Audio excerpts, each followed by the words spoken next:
Então, sejam muito bem-vindas à nossa sessão 3. Não sei como é que foi para vocês esse trecho do livro, para mim teve partes bastante indigestas, né? Então, a gente viu que o livro saiu dessa crítica ao ego e entrou no método, né? Qual que é o método dele? Trabalho silencioso, disciplina, aprendizado contínuo, estratégia sem glamour.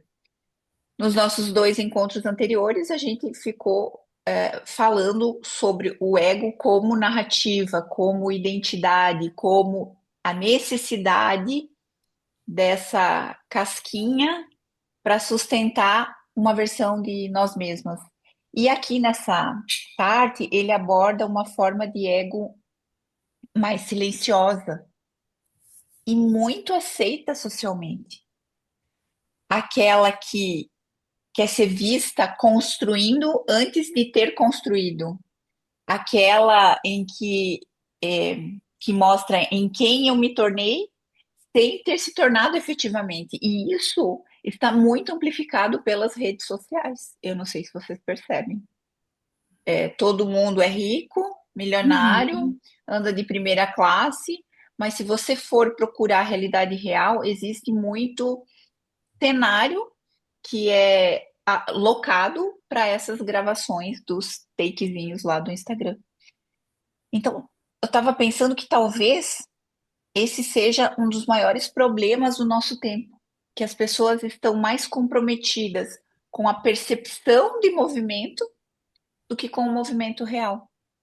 Tudo precisa parecer, tudo precisa parecer relevante, parecer gerar uma reação, gerar like, curtida, compartilhamento.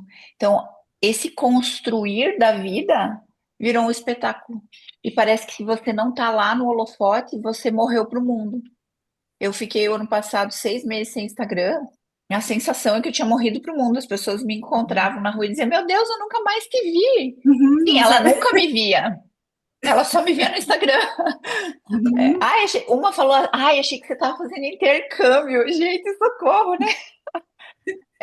Então, é isso. A construção virou um espetáculo e isso só reforça o quê?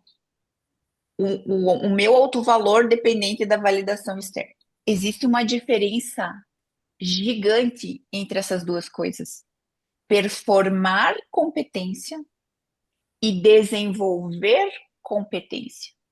Em 2014, 2015, quando eu fiz os cursos de coaching, eles falavam muito em performar, performar. E isso aí impregnou o nosso comportamento. Só que o ego odeia essa diferença, porque desenvolver competência exige repetição, exige começar, exige a fase do aprendiz, exige o anonimato, exige fazer o que ninguém aplaude. Vocês acham que eu gosto de ficar recortando vídeo, colocando legenda? Eu não gosto. Só que se eu não fizer isso, a minha voz não chega onde ela tem que chegar. Para mim, eu só fazia isso aqui, ó, que eu tô fazendo com você. Queria uma máquina de vendas que vendesse aí e eu pudesse ensinar, porque esse é o meu dom, esse é o meu talento que eu gosto de fazer. Então, desenvolver competência exige tempo suficiente para que a fantasia da identidade de que eu sou especial comece a cair. E ninguém quer fazer isso. A gente quer o símbolo do resultado, plaquinha da Hotmart, a medalha lá no fim do ano da empresa, né? Ah, quer a estética da profundidade, a estética da espiritualidade. Agora virou hype nas redes sociais. Todo mundo fala de Jesus porque dá curtida, dá engajamento. Só que é fake, isso aí é só um verniz. A gente quer a imagem da consistência e da consciência, mas não quer a parte mais humilhante do processo, que é qual? Bem seus lances. Vai, Ju. É, a espiritualidade virou negócio, né? Não é mais a questão de ser. É a questão de parecer ser, né? Eu Exato, a vejo espiritualidade virou gancho para vender, gente, e isso aí me é, irrita eu vejo, profundamente. eu vejo que eles, eu vejo, conheço pessoas que vão na igreja porque é networking e Sim, falam abertamente que é networking, sim. Teve um assessor financeiro que eu atendi, ele falou isso para mim. Eu fiquei muito né? chocada. Não, falam abertamente, é networking. Ali é um. Exatamente. Ju, você ia falar e abrir o microfone ou foi uma sensação minha? Sim, eu ia, só para abrir um paralelo do que tu estava falando, que é essa coisa de suportar o processo, né? Que é uma caminhada, né? Uhum, exatamente. E é isso que ele fala na estratégia da tela em branco, que era o primeiro capítulo que a gente leu aqui, né? Ele fala justamente sobre isso, que é sobre entrar num espaço sem a necessidade de provar que você é, sem precisar parecer pronta. Você está ali, na verdade, para aprender com aquele expert, mesmo que você tenha melhores ideias e dê essas ideias para que ele amplie o seu caminho, para que depois o teu resultado apareça. Sem Polis. precisar transformar. Oi. Não, pode concluir, que eu tenho o Sem hábito dessa. precisar transformar cada passo em identidade, porque às vezes a gente não dá esse passo porque eu transformo esse passo em identidade e esse passo, se ele não for tão perfeito, tão maravilhoso, tão sensacional quanto eu idealizo, se ele se tornou minha identidade, eu não vou fazer, porque eu não quero parecer medíocre para o outro, entende? Eu tenho essa mania de ficar atrapalhando os outros, porque desde a época do podcast, a gente fala todo mundo junto, vira uma zona. Eu vejo muito assim, nessa questão do desenvolvimento, né? Quando a gente se propõe a fazer uma coisa diferente, mesmo não estando pronta. Aí tem gente que fica procrastinando o começo porque quer, de alguma forma, se sentir pronta. E as pessoas normalmente, e a maioria fala, não, tem que começar que depois o negócio flui e vem. Uhum. Mas e o que que tu acha disso, assim, que funciona ou é... Porque daí tem a síndrome do impostor, né, que Então, atrapalha depois. eu já naveguei por todos esses lugares, assim. Vou falar da minha experiência, né? E o que eu aprendi nesse processo é a síndrome do impostor, ela só aparece quando a gente faz isso que ele falou. Você está mostrando uma competência que você ainda não a desenvolveu por completo. Travou para mim aqui. Ai, a minha internet está ruim, Eu não tá sei, porque eu muito acho que todo seguro. mundo estava travado. Acho que é aqui. Então, a síndrome do impostor, ela aparece quando eu projetei uma imagem maior do que eu sou ainda. Eu posso chegar a ser, eu tenho potencial para ser isso. Essa é a minha percepção, né? E também a síndrome do impostor aparece quando eu estou no meu ego, porque se eu me coloco como um canal, entender que eu estou ali para entregar o meu melhor para aquele público e cada um vai absorver da forma que puder, né? E outra coisa que você falou, que era do impostor, e De alô? Ah, parecer, de começar parecer o que não é. sem se sentir, começar um Ah, projeto, por sim, exemplo, isso. Então, isso do sem, projeto sem estar pronto, para mim, o projeto quando está perfeito já nasceu morto, porque já perdeu o tempo. Porque hum, você só vai aperfeiçoar ele no trajeto, você tem que ir testando, ver o que funciona, porque é no movimento, é na realidade, é na aplicação que o negócio vai ficando pronto. Veja só esse nosso trabalho aqui. Ele não nasceu pronto. Eu tive a ideia quando a Ju postou o livro e a outra consulei postou o livro, não sei mais quem postou o livro e não sei quem me perguntou dica de livro. Aí eu estava num processo de desenvolvimento, que é o caminho do artista, e aí tinha uma pergunta lá para a gente preencher. Dizia assim: quais eram os brinquedos que você gostava na infância? E eu não lembrava. Aí eu chamei minha irmã, viu? Quais brinquedos eu gostava na infância? E ela me falou: eu não lembro de brinquedo, eu lembro de livro. Aí quando eu tinha aí pensei, Aí um dia eu fiz uma reunião com a Ju, eu falei, tive essa ideia, ela falou, muito legal e tal. Eu falei, cara, eu vou fazer. Desenhei ali, pum, coloquei na internet. E veja, na primeira sessão a gente conseguiu postar duas perguntas. Por quê? Porque isso está se desenhando. Agora cada sessão vai ficar melhor e a turma que vier depois, sei lá, enfim, né? Vai aperfeiçoando. Só que a gente não se lança porque fica esperando o negócio estar perfeito. Como que ele vai ficar melhor? Porque perfeito não vai ficar um delírio. Fazendo, né? Uhum. E esse é o perigo real que eu vejo aqui. Eu que ver até anotei aqui, página 74 do livro físico ou 38 do PDF, falando disso, né? De se colocar abaixo ou se colocar como aprendiz. Essa é uma atitude comum que transcende gerações, é o último parágrafo ali. Essa é uma atitude comum que transcende gerações e sociedades. O gênio menosprezado e amargurado passa a vida sentindo-se forçado a fazer coisas de que não gosta para as pessoas que não respeita. Qual que é o perigo aqui? A gente deixa de aprender para preservar a própria autoimagem, abre parênteses, que é baseada numa ilusão, ou seja, na narrativa que eu conto sobre mim mesmo.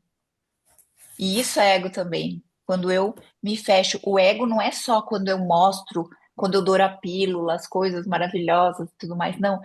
É quando eu não pergunto, porque eu quero parecer inteligente, eu não quero parecer que eu tenho dúvida. Quantas vezes a gente não fez isso numa sala, num curso? Ego também é quando você não começa porque você não quer ser mediana nem medíocre. Você quer já fazer perfeito desde o início. A Andrea Mello pegava muito no meu pé. Ela dizia, amiga, você tem que fazer, vai. Não queira comprar o melhor. Não, não invita muito dinheiro que você não está recebendo ainda. É verdade, ela fica sempre ali. É, o ego também é quando você transforma o potencial em personagem e daí não sustenta tempo suficiente para esse personagem virar uma realidade. Foi isso que aconteceu comigo, que eu falei na semana passada. Eu tinha cristalizado na personagem com potencial e era isso que as pessoas enxergavam em mim, potencial. E só começou a mudar quando eu me dispus a fazer. Fazer o quê? Um pouquinho por dia. Porque eu ficava esperando, eu quero ter o tempo. E eu não tinha tempo, eu tenho duas filhas há um tempinho, pouco tempo atrás, uma estudava de manhã, a outra de tarde, então eu ia encaixando como dava. E principalmente lançar a minha ideia ou o que eu estava fazendo, mesmo que tivesse abaixo do meu crivo da perfeição. Então, eu lembro que numa época que eu estava nesse processo, eu li uma frase que eu não sei se é desse livro aqui mais para frente ou se é de algum outro livro, mas ele dizia assim, ó, você não tem medo de ser visto fazendo, você tem medo de ser visto começando a fazer. Ai, naquele momento, sabe quando o chapéu serve, assim? E aí eu me dei conta, eu nunca fiz nenhum curso aqui em Joaçaba. Por isso que meu currículo é sensacional. Porque eu não queria me expor às pessoas daqui que me conhecem menos inteligente ou inexperiente. E talvez essa seja a pergunta mais importante da nossa sessão hoje. Você quer construir algo sólido ou quer continuar protegendo essa imagem de alguém que poderia ser? Ou essa imagem que te mantém segura de alguma forma? Eu sei funcionar assim, me sinto confortável funcionando assim. Ok, mas essa tua identidade de hoje, ela está desenvolvendo todo o teu potencial? Porque potencial que não é vivido vira vaidade. E com o tempo, essa vaidade que não construiu grandes coisas, não conseguiu materializar, vira ressentimento, que é o que está dizendo aqui. Então, hoje, e aquelas perguntas foram bem capciosas, eu não quero resposta bonita, eu quero honestidade, para a gente começar a perceber, assim, ó, em que lugar eu estou apressando um reconhecimento de uma habilidade, alguma competência que eu ainda não tenho. Onde eu tô é, é, evitando o desconforto de aprender, porque eu já sou mais velha, porque eu já trabalhei não sei quantos anos nisso aqui, como que eu vou começar numa área nova? Não sei, né?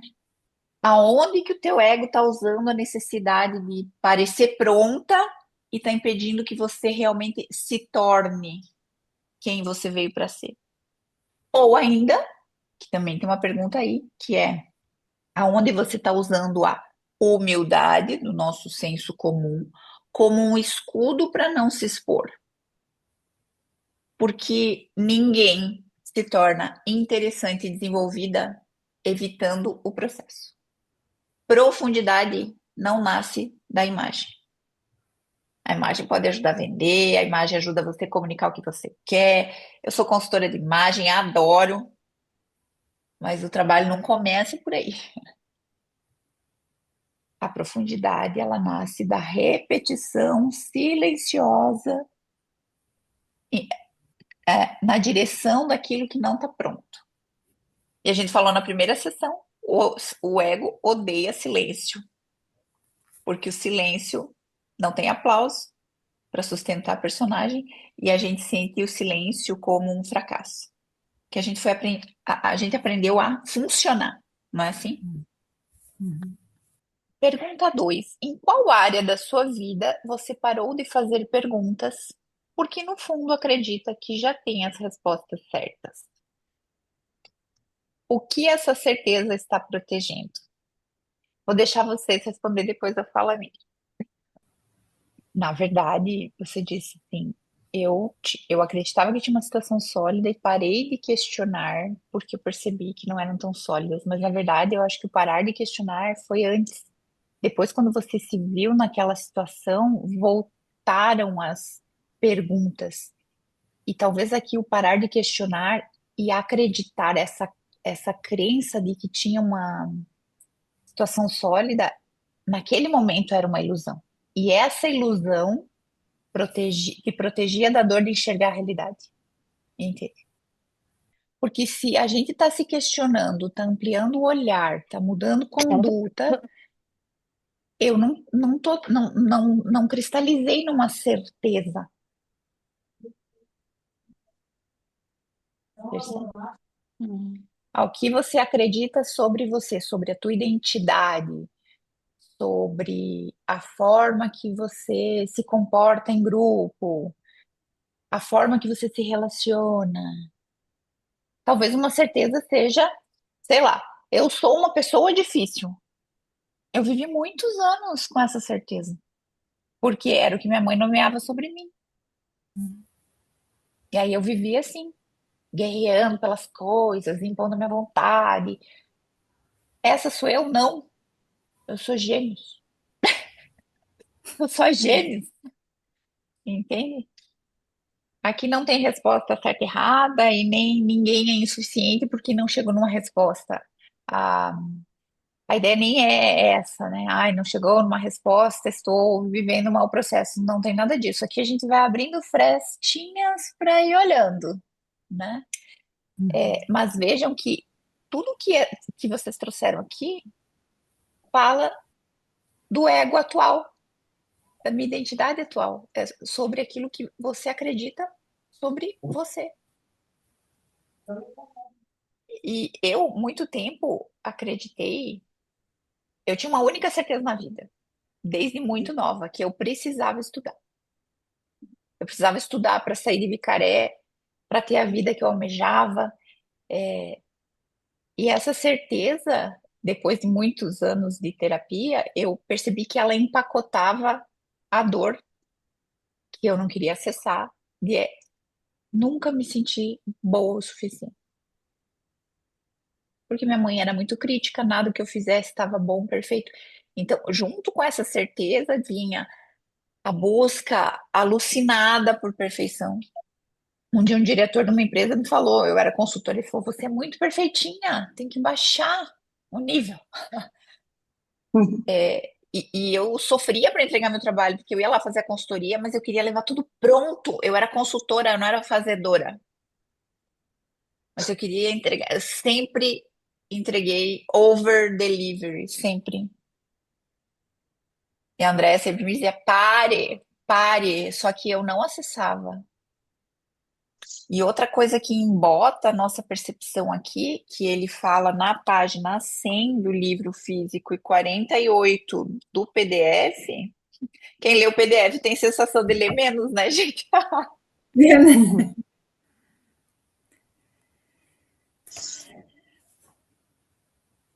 Que é aqui, ó. Ele fala assim, é no segundo parágrafo ali. Os cristãos acreditam que o orgulho é um pecado por ser uma mentira. Ele convence as pessoas de que são melhores do que de fato são, de que são melhores do que Deus as fez. O orgulho leva à arrogância, afastando-nos da humildade e desconectando-nos dos outros seres humanos.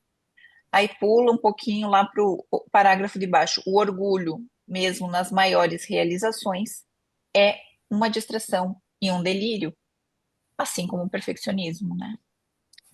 E no último parágrafo dessa página ele diz: o orgulho retira o gume do instrumento que precisamos se quisermos sucesso, a mente. A capacidade de aprender a adaptar-se, ser flexível, construir relacionamentos, tudo é completamente embotado pelo orgulho. E quando eu li essa parte, eu me lembrei do efeito Dunning-Kruger. Vocês conhecem? Já leram, já ouviram falar? O efeito Dunning-Kruger, ele é um viés cognitivo aonde as pessoas de baixo conhecimento ou baixa habilidade em uma área determinada superestimam a sua própria competência, enquanto que especialistas podem subestimar a sua. E isso acontece porque, sabe quando diz que a ignorância é uma benção? É basicamente isso o efeito Dunning-Kruger. A falta de conhecimento impede que a pessoa reconheça a sua própria ignorância, criando a falsa sensação de segurança. É o efeito Dunning-Kruger que faz que a gente tenha tantos mentores no Instagram com coragem de ir lá ensinar X, Y e Z que talvez eles nem viveram. Eu vi gente já que vai lá ler um livro e vai dar mentoria. Oi, por quê? Vamos pensar que o conhecimento todo é isso aqui.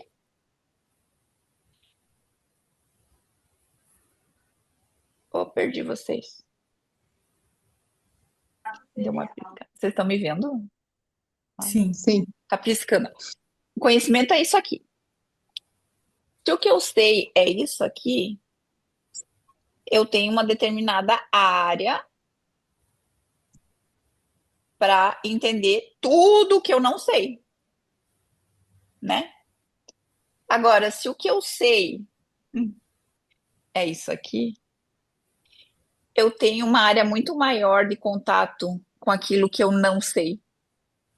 Então, quanto mais eu sei, mais eu tenho consciência de que eu sei pouco.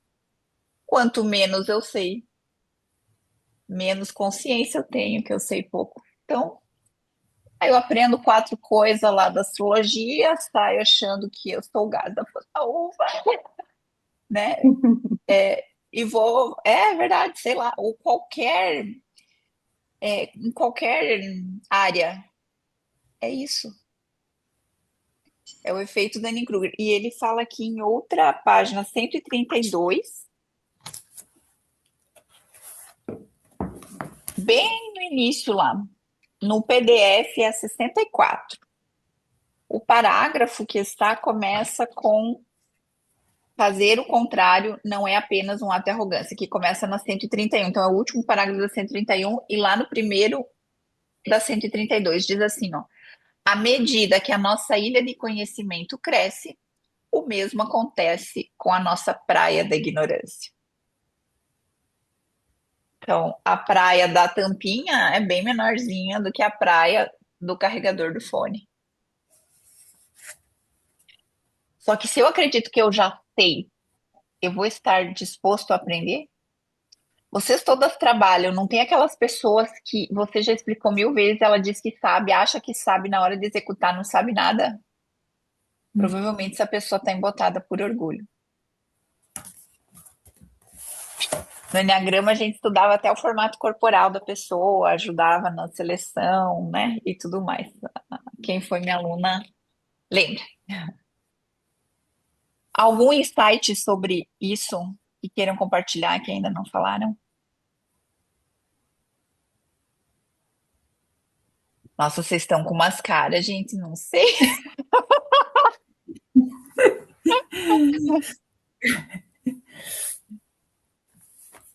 Tô com medo. Vamos para a próxima, então. Quatro, nós vamos pular a terceira ali. Quatro. Onde na tua vida você usa humildade como escudo? Ai, essa aqui acho que vai render, hein? Porque pelo que eu percebo, nem ninguém do nosso grupo é aquela, tem o ego aparecido, assim. Tá bom, eu tenho, mas, né? Que se acha o gás da fantaúva, prepotente, arrogante, não tem ninguém aqui. E eu fiz essa pergunta que parece que ela vai na contramão do que o livro traz, né? Porque o livro traz o que sobre a humildade? Página 78. Ou no PDF 40. Bem no final do penúltimo parágrafo ali, ó. A grandeza vem de origens humildes, vem do trabalho considerado ingrato e servil. Isso significa que você é a pessoa menos importante da sala até mudar isso com resultados. E na 79, bem lá no início, ele fala: seja menos, faça mais. Então, essa pergunta parece: opa, ela está na contramão disso aqui. Só que é justamente aqui que eu quero esticar o nosso elástico, porque existe uma humildade real e uma humildade performática. A humildade real, ela nasce da consciência. Gente, pode ver, as pessoas que são mais desenvolvidas, mais profundas, têm mais para entregar, elas são muito humildes, porque elas entendem que ainda há muito para aprender, que eu sou um canal e não uma estrela hollywoodiana ou enviado de Deus na Terra. Agora tem um monte no Instagram, só você procurar vai achar, né? Mensageiros da palavra de Deus, os novos discípulos, tem um monte. Então, essa humildade real, ela sustenta exposição, processo, tentativa, erro. Ela vai entender que o erro faz parte do aprendizado, da construção de algo sólido, ela não vai ler erro como fracasso. Agora, a humildade performática, ela é mais sofisticada, que ela parece virtude. É a pessoa que se diminui antes que alguém confronte ela. Vou dar um exemplo bem tosco que acontecia comigo. Alguém elogiava uma roupa que eu estava usando, um acessório ou algum, sabe? Eu dizia, ah, mas é velho. Ah, mas ganhei de não sei o quê, sabe? Ai, comprei, nossa, logo que eu casei, faz 20 anos. Ou seja, eu estava achando o máximo que ela estava gostando do negócio. Então, isso não é humildade real, é humildade performática. E também faz parte do ego. E isso também é ego. Por quê? Provavelmente eu aprendi que se eu aparecesse muito, eu ia ter alguma consequência, enfim, né? É o discurso que cada uma tem, né? O discurso materno. Então, é um ego que não ocupa espaço para não correr o risco de fracassar, por exemplo, publicamente. Ou então, quem chama de simplicidade, o medo de ser vista. Uhum. Quem romantiza bastidor, porque não suporta a possibilidade de não corresponder à imagem que criou sobre si mesmo. Às vezes você vê aí que tem pessoa que tem todo o potencial para estar lá no meio do palco, do cenário, e está lá no bastidor, fazendo às vezes de contra-regra, né? Tem gente que nasceu para fazer isso, que é impulsionar o outro, mas tem gente que não. Então, isso também é ego. Porque o ego não aparece só quando alguém se acha grandioso. Ele aparece também no oposto, que é na necessidade de nunca entrar no game realmente. Porque essa falsa humildade, ela nos protege da crítica, nos protege da exposição, nos protege da responsabilidade. Então é aqui que eu quero chegar com essa pergunta. Aonde eu uso da humildade como escudo para me proteger da exposição? Qual é o medo que mora embaixo dessa humildade? Eu Estou acho viva. até que é uma forma de honrar o divino, sabe, Marisa? Você que estuda a É, espiritualidade, enfim, é honrar a oportunidade de estar aqui. Porque a gente veio fazer uma coisa que só nós viemos fazer. Cada uma de nós. Ninguém pode fazer por nós. E se a gente não fizer, a humanidade vai deixar de receber isso, né? E você tocou um ponto muito importante, que é o medo da possibilidade de descobrir que você talvez seja potente, incrível, extraordinária. Qual que é o medo daí? De ter que sustentar. Isso é muito pesado. Porque para sustentar isso, eu vou precisar de uma outra identidade que eu ainda não sei qual é. Eu ouvi e esses dias perco o controle. eu ouvi esses dias uma mulher que ela é bem grande, assim, na internet, ela desenvolve mulheres, que querem empreender no digital e tudo mais. E daí eu tava ouvindo uma live dela, ela falou que quando ela sobe no palco, ela faz um evento presencial por ano. Quando ela sobe no palco desse evento presencial, ela tem 350 a 400 mil reais de dívida para armar todo aquele cenário, né, aquele ambiente. E que aí, durante o trabalho, durante o evento, ela precisa vender uma mentoria que custa, sei lá quantos mil reais, 50, 100 mil reais por ano, para cobrir esses custos. E aí eu pensei exatamente isso. Eu não estou no lugar dela, porque eu, Elisandra, ainda não consigo sustentar isso. De subir num palco devendo 400 mil, gente, meu sistema nervoso Não aguento. explode. Entende? Então, às vezes a gente não está aonde almeja, nesse objetivo, nesse teu sonho, porque o nosso sistema nervoso não aguenta, o ego não permite ainda. Eu preciso passar por esse processo de desenvolver outras competências que eu ainda não tenho. No meu caso, eu também estava sempre estudando, sempre me preparando, sempre fazendo mais um curso, sabe, mais uma validação externa. Mas a questão que pega aqui, que eu vejo que pegava para mim e pega também para vocês, é não se comprometer com o próprio tamanho. E pega para Andréia também. Isso de fingindo humildade, mas eu sinto que eu sou boa, é porque não está comprometida com o próprio tamanho. Porque enquanto a gente não ocupa o nosso lugar no mundo, eu preservo intacta essa fantasia do potencial. Vocês querem me ofender, vocês já aprenderam o que fazer, né? Diga que eu tenho potencial. Eu sou potencial.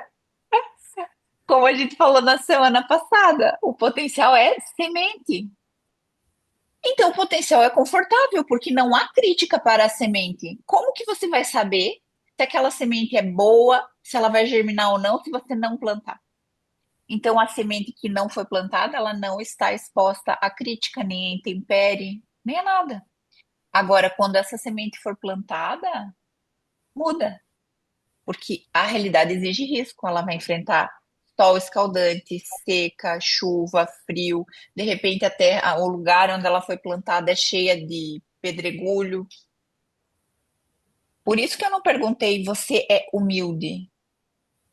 A pergunta aqui é, essa humildade que você figura, aparenta, ela te aproxima da tua potência, é uma humildade onde eu reconheço o meu potencial, eu sei o que eu já tenho para entregar, percebo coisas que ainda faltam para aprender, mas dentro daquilo que eu tenho e sou, eu sou esse canal e entrego, fluo no que eu vim fazer aqui. Ou é uma humildade que te mantém escondida num lugar moralmente bonito, mas existencialmente pequeno. Porque a gente, quando usa prudência, às vezes a gente usa prudência para evitar coragem. Usa discrição para evitar julgamento. E aí a gente passa anos chamando o medo de humildade. Então, vale salientar aqui que quando eu falo desenvolver o teu potencial, se apropriar das tuas habilidades, competências, não tem a ver com o tipo de confiança que cegou o general lá no capítulo Liberte-se dos seus pensamentos, né? Eu li aquele capítulo, sério, eu já tinha lido esse livro antes, mas ele me pegou de uma forma diferente, assim. Nem tô falando do orgulho, lá do capítulo O Perigo do Orgulho Precipitado, mas sim dessa energia de reconhecer quais são as minhas reais habilidades, que talvez nem tenham nada a ver com a narrativa que eu conto sobre mim mesma. Talvez se eu tenho uma narrativa de que eu tenho dificuldade com relacionamento, nem seja verdade. A Andrea Mello tem Lua em Libra.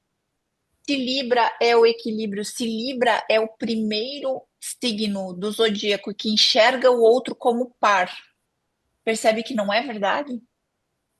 É uma narrativa que ela se conta, é uma narrativa que foi implantada ali na cabeça dela. Talvez porque lá na infância ela queria impor a sua vontade, o seu desejo, e aí ela foi nomeada como difícil, como. Percebe? E aí a gente vai comprando essa narrativa e vai conformando um formato de ser, um jeito de ser, que talvez nem seja verdade. Então, é eu identificar essas reais habilidades e colocá-las a serviço da humanidade, mesmo que eu ainda as julgue imperfeitas, porque Deus, a natureza, ela é imperfeita na sua perfeição. Como que a gente quer estar lá simetricamente? Então, desde essa perspectiva da humildade, eu entendi que eu tô sendo um canal nesse trabalho aqui, ó. Lá na página 80, eu vi uma frase muito interessante. Aí eu falei, nossa, é isso que eu Olha faço. isso. Oi, fale. Aceita a Luana de volta, que ela caiu. Ah, eu nem vi. Tô emocionada aqui. Emocionada.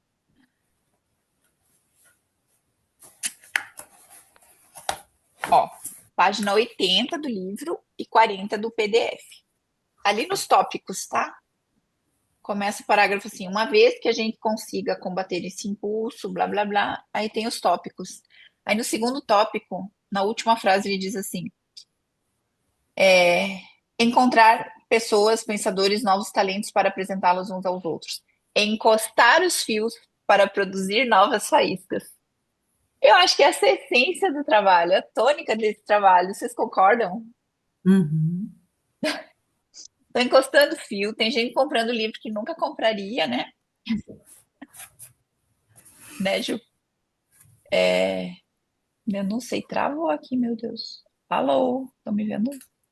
Oi, eu tô escutando. Aqui tá normal. Ah, aqui voltou. Também Tá. normal. É a minha internet que tá horrível. Vocês concordam que é isso? Uhum. Concordo. Então tá bom. E nós vamos pular lá para 7. Você é capaz de lidar com o sucesso ou ele é a pior coisa que pode te acontecer? E eu tirei essa pergunta lá da página 128, que é o finalzinho do capítulo.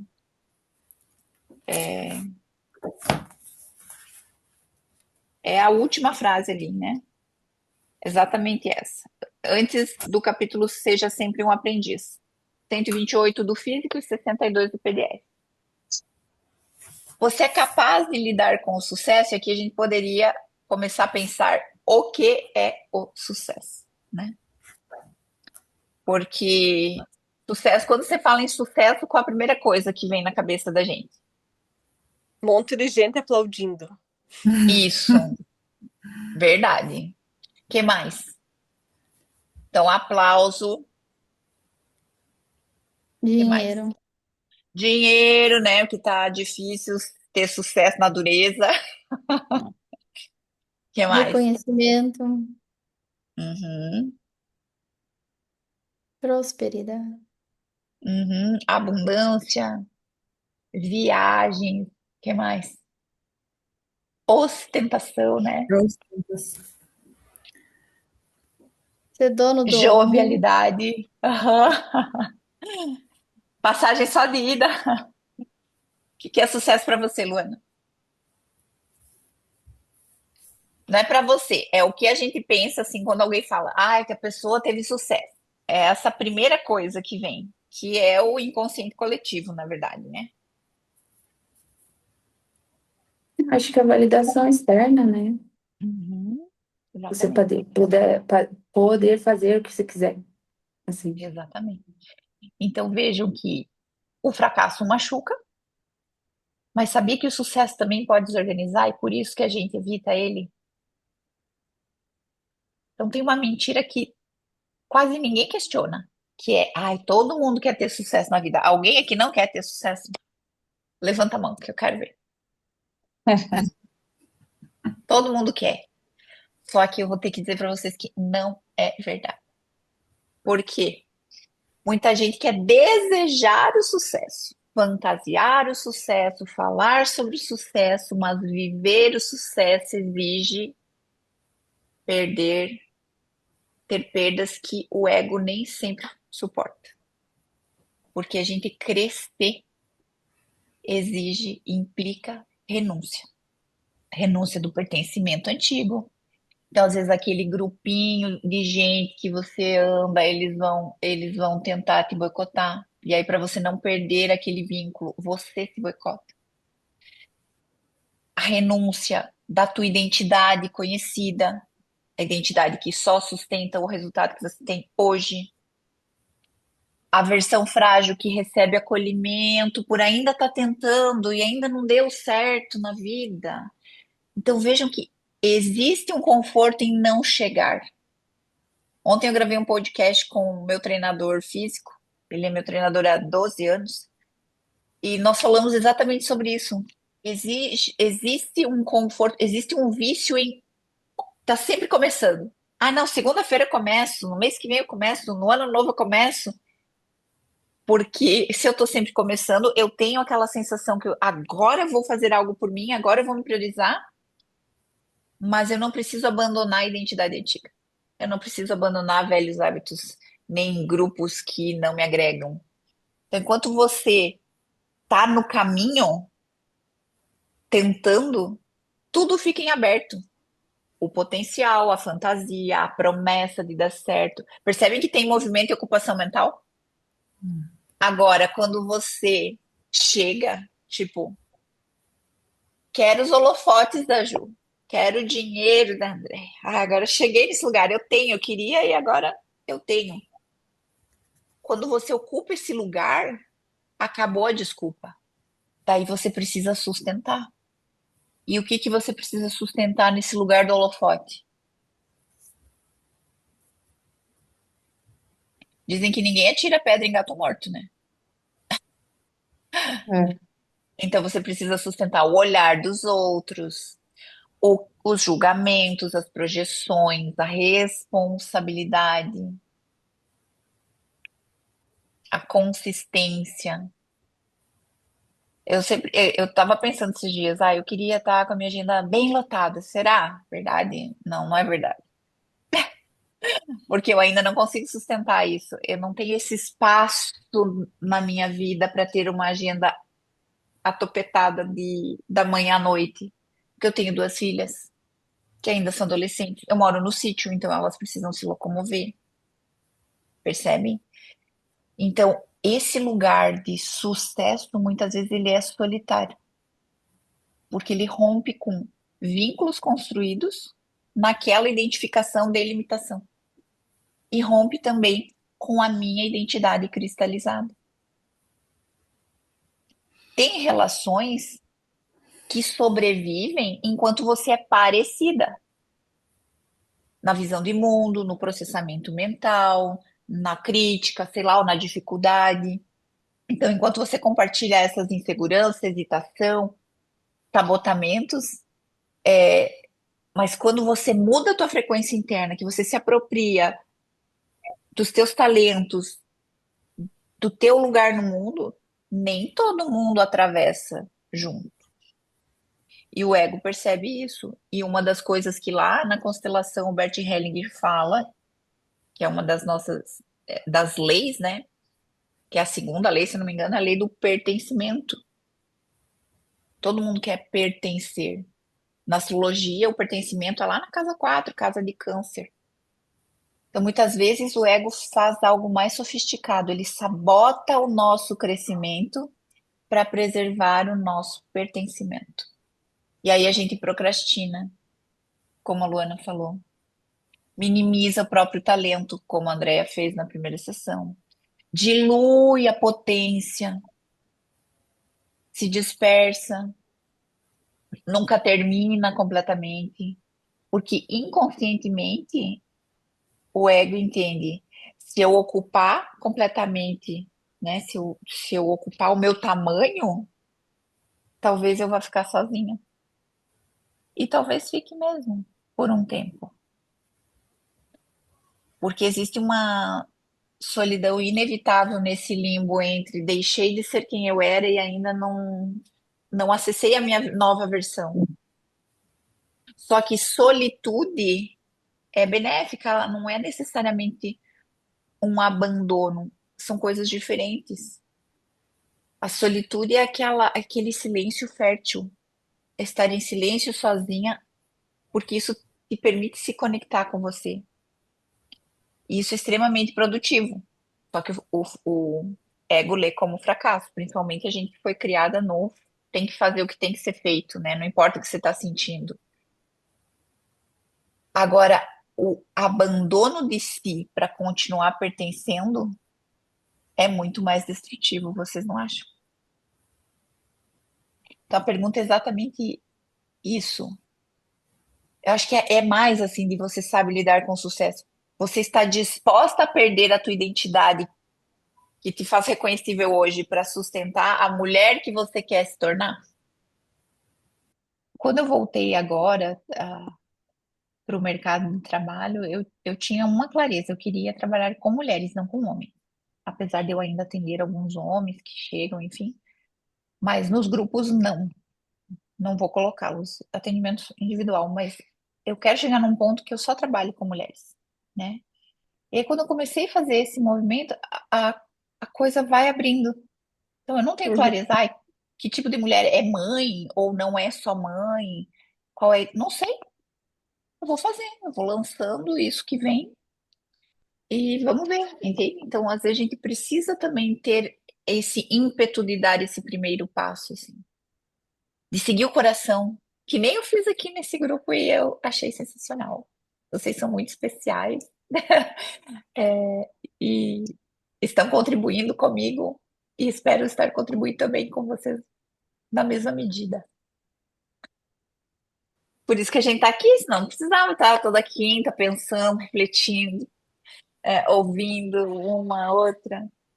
E eu sei que a gente já passou do horário, mas vocês aceitam cada uma compartilhar o que mobilizou mais desse trecho?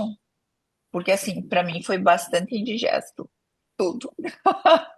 Ao contrário do que está no livro, eu não consegui resultado financeiro e nem reconhecimento. Pouco de reconhecimento, mas reconhecimento só por aqueles que queriam que eu fosse lá trabalhar de graça, né? Então, ele funcionou completamente às avessas para o meu posicionamento enquanto profissional naquela época, né? Porque todo mundo achava que podia me convidar para dar uma palestrinha de 30 minutos gratuitamente. Porque para mim era fácil falar. Só que qual que é a realidade real? Sim, eu tenho um talento de ter muita agilidade mental dos gêmeos mesmo e muita eloquência na fala. Só que eu investi para lapidar minha fala. Curso de oratório, de apresentação de alto impacto, bastante treinamento. Isso é uma coisa. Outra coisa é, para eu entregar uma palestrinha de 30 minutos, eu precisei estudar a vida inteira, investir nesse estudo. Até porque estudo até hoje, nunca parei, né? E para desenhar a tal palestrinha, eu dedicava, de 30 minutos, eu dedicava pelo menos 3 horas do meu tempo. E ainda pedi a favor para a Andrea fazer os slides de graça. Ainda ficava devendo favor. E aí, estudando astrologia, constelação, e entendo que sim, nós somos canais, sim, nós estamos aqui para nos ajudar mutuamente e crescer, porém, essa balança precisa estar equilibrada. Saturno está aí para nos lembrar disso. Saturno é a matéria, materialidade, porque do contrário, não é sustentável a longo prazo. Então, eu entendo o que ele traz, porém,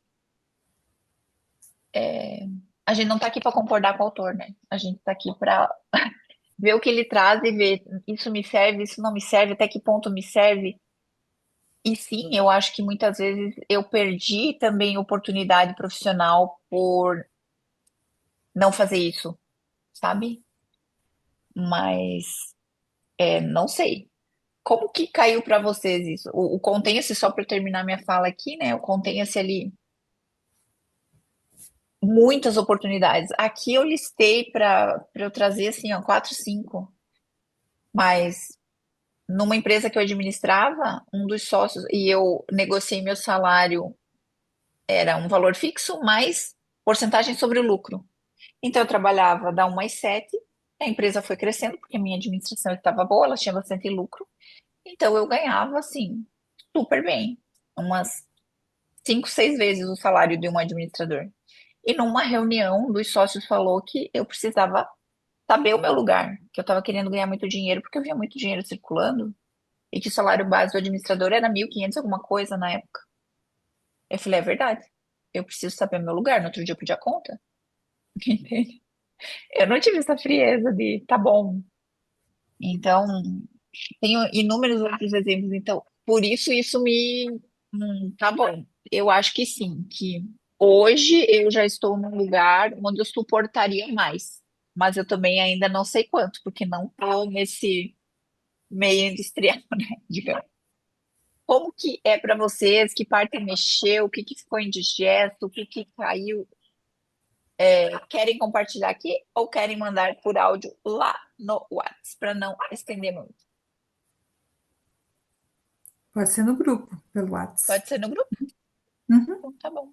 Isso? Então, tá bom. Finalizando aqui, o que que eu percebi desse trecho? Que existe uma frase silenciosa em todos esses capítulos que a gente leu até aqui, que é: você não se torna por aquilo que você imagina de você, você se torna pelo que você consegue sustentar repetidamente na realidade.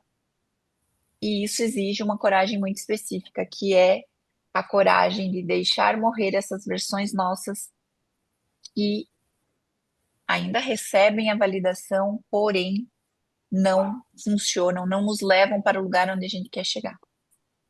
Porque o processo de se tornar, né, nunca é confortável. Você tem que dar esse salto no vazio e ele exige humildade para aprender, exige disciplina suficiente para repetir e maturidade para entender que o sucesso não é o momento que o mundo reconhece a gente.